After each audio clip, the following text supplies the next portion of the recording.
Oui, alors là, Monsieur le Président, vous savez, vous vous souvenez, on en a débattu, notamment lors de la conférence des maires et à la commission ad hoc. Jusqu'à maintenant, la seule compétence qu'a Grenoble-Alpes Métropole est en matière d'urbanisme, sachant que le maire conserve la signature, l'instruction et la signature des permis. Pour rendre service, et dans le cadre pour faire suite à l'abandon par la DDT de l'instruction de certains permis, notamment dans les communes de cette agglomération et dans le sud grenoblois qui était très attaché de par la qualité des instructeurs de la DDT, nous avons mis en place, pour se substituer à la carence donc de la DDT, nous avons mis en place un service instructeur à la carte. Donc, certaines communes pouvaient demander à la métro d'instruire leur propre permis. Des communes se sont proposées à instruire les permis d'autres communes. C'était le cas de Saint-Égrève, entre autres, qui s'est proposé d'instruire les permis, je crois, de ses voisins immédiats, pas Saint-Martin-Villou, mais... je vous ai toujours dit, Monsieur le Président, que Saint-Martin-de-Villou était une commune à part, mais à part entière. Voilà. C'est un peu facile. Donc Saint-Égrève est un peu entier, oui. Donc Mélan instruisait les services pour domaine, je crois,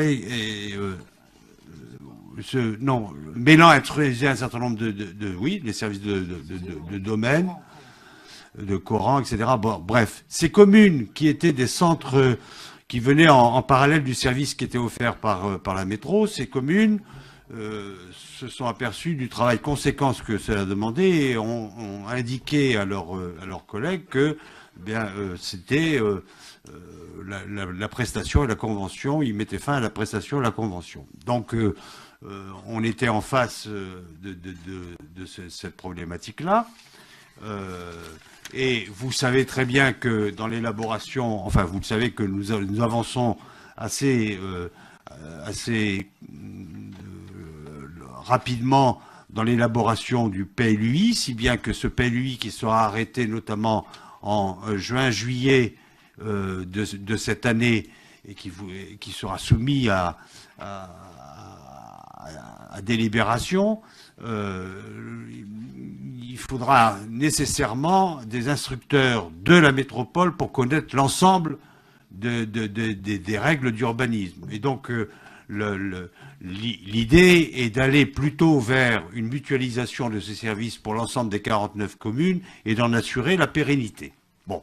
Mais en attendant, que le PLUI soit définitivement arrêté puis ensuite voté, et compte tenu de ce qui s'est passé, les services vous proposent deux possibilités. Soit la commune fait le choix de recourir à l'unité autorisation du droit des sols de la métropole pour l'ensemble des prestations d'instruction, et la commune va signer donc la convention de prestation de services pour adhérer au dispositif d'instruction des autorisations, et vous avez un tableau qui vous indique la tarification. C'est ce qui a fait, entre autres, qui a titillé l'ensemble des communes, parce qu'ils indiquaient, jusqu'à maintenant, la DDT nous rendait ce service gratuitement. Bon, la métropole, elle a des services. Si on met le Grand Lyon qui instruit l'ensemble des services de ses adhérents à un service conséquent d'instructeurs qui est au nombre, je crois, de 7 ou 8, ce sont des instructeurs de qualité et compétents qui ont une rémunération, et donc on est contraint et forcé, si vous voulez, de vous dire, pour l'instruction d'un certain nombre de permis, alors il y en a qui sont faciles, et vous voyez bien, le tarif est assez...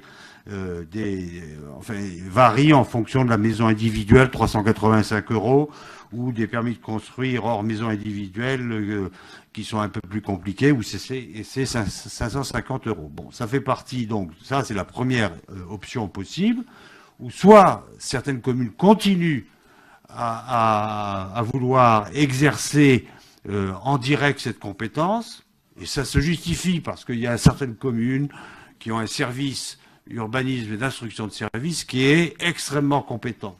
Je pense notamment, bon, il y a des communes comme Échirolles ou Saint-Martin-d'Air qui a réussi l'exploit lorsque son PLUI a été annulé de travailler dardard avec les services de la métro pour élaborer, donc, je crois, dans les 6 mois, un nouveau PLU. C'est pas donné à un ensemble, à n'importe quelle commune. Donc, il est assez normal que ces communes-là veuillent conserver l'instruction de leur permis. Mais ça peut être aussi ces communes donc décident d'exercer directement cette compétence, mais ont besoin, il est possible sur des gros permis d'un accompagnement exceptionnel. Auquel cas la métro leur fournira l'aide ou le coup de pouce exceptionnel. C'est l'objet donc de cette délibération qui laisse encore à la commune le deux choix, soit une convention et c'est la métro qui instruit la totalité, soit la commune continue à instruire, mais la métro pourrait intervenir en cas exceptionnel.